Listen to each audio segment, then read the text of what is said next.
අපඝාතේ මනුස්සේසු යේජනා පාරගාමිනෝ මේ බොහෝම අල්ප වූ මනුස්ස පිරිසක් විතරක්. බොහෝම අල්ප වෙච්ච බොහෝම පොඩ්ඩක් සත්ව පිරිසක් පින්විතනි මේ ගමන යනවා. මේ සංසාර සාගරේ තරණය කරනවා. අනික් පිරිස ආපහු මේ ඉවුරට වැටෙනවා. අල්ප මාත්‍රිය පිරිස මේ භව සාගරේ තරණය කරන්නේ. ඒකයි පින්විතනි කියන්නේ මේක ලේසි වැඩක් නෙමෙයි. අල්ප මාත්‍රිය පිරිසක් භවසාගරේ තරණය කරනවා. උන්වහන්සේ දේශනා කළා තියෙනවා. බෝධිසත්ව අවදීදී හිතාගෙන හිටියේ මම මේ සියලු සත්වයන් මේ දුකෙන් නිදහස් කරනවා කියලා. බෝධිසත්වයන් වහන්සේනේ වීරිය තියෙනවා, ආදරය සෙනෙහස ඔක්කොම තියෙනවා. භාග්‍යතුන් වහන්සේ ඊට වඩා වැඩි ඒ ඔක්කොම. නමුත් භාග්‍යතුන් වහන්සේට පේනවනේ දේවල්. නමුත් බෝධිසත්වයන් වහන්සේට පේන්නේ නැහැ. ඒක නිසා හිතාගෙන ඉන්නවා පින්විතනි මම කොහොම හරි මේ සියලු දෙනාම මමත් මිදිලා මේ ලෝකයාවත් මුදවනවා කියලා මහා පුදුම අදිස්ථානකින් එන්නේ පින්විතනි. ඇයිලා බුදු වෙලා බැලින්න. උන්වහන්සේ දකින්න පින්විතනේ. මේ සත්‍යය කියලා කියන්නේ මේ ලෝකේ ඉන්න මේ මහා සාගරය වගේ. භාග්‍යවත් බුදුරජාණන් වහන්සේට මේ සත්‍යය පිරිසක් ඊතර කරන්න පුළුවන්.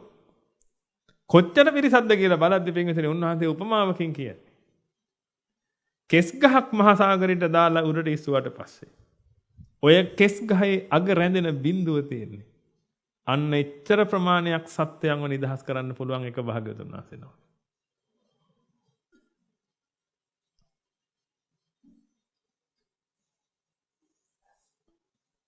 ඔබ හිතලා බලන්න ඔබ කොච්චර පින් කරන්න ඕනේද කියලා පින්විතනි ඔන්න ඔය වතුර බිඳුවට එකතු වෙන්න.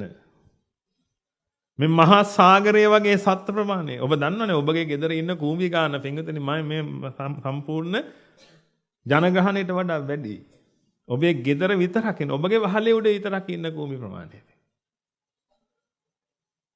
එහෙනම් සාගරය කියන තැන කොයි තරම්නම් සත්ත්ව සමූහයක් ඇද්ද කියලා හිතට බලන්න.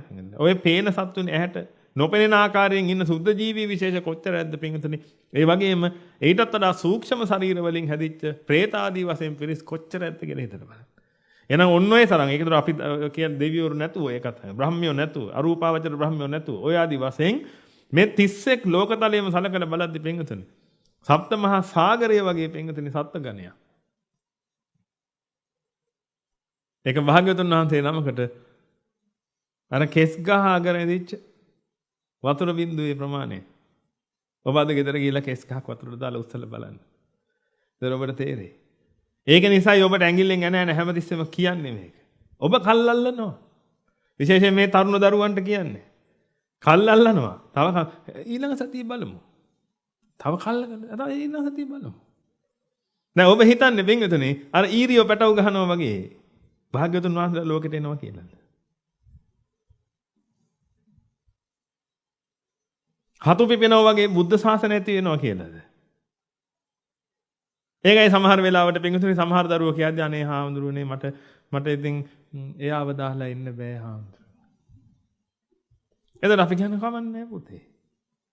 එයත් එක්ක මේ අද්දවිය ගත කරාම මොකද ආයි හම්බ වෙන්නේ නැහනේ යාව. බුදුවරු නම් ඔය ඕනේ තරම් එන්නේ ලෝකෙට.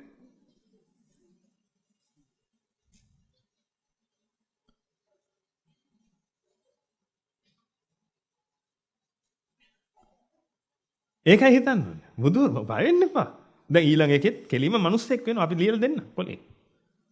ඊළඟ එකෙත් කෙලිම මිනිස්සෙක් වෙනවා ඕන්න ඒකෙත් නිවන් දකින්න ඕනෙම නම් අපි බුදු කෙනෙකුත් වඩම්මලා දෙන්න. දැනට ඕක කරගෙන යන්න. ඒ හැබැයි අර මාරාවේශය ආවට පස්සේ දින ප්‍රශ්නයක් ඔය. දැන් මම මේ මාරාවේශය ගැන වසවද්ද දිවි පුත්‍රයාට නෙමෙයි. වසවද්ද මාර දිවි පුත්‍රයාට ආවේශ වෙන්න බෑ කාටවත් වෙන්න. අවසන් මැරෙනවා මිනිස්සෙක්. දරන්න බෑ ඒ තරම් ශක්තිය.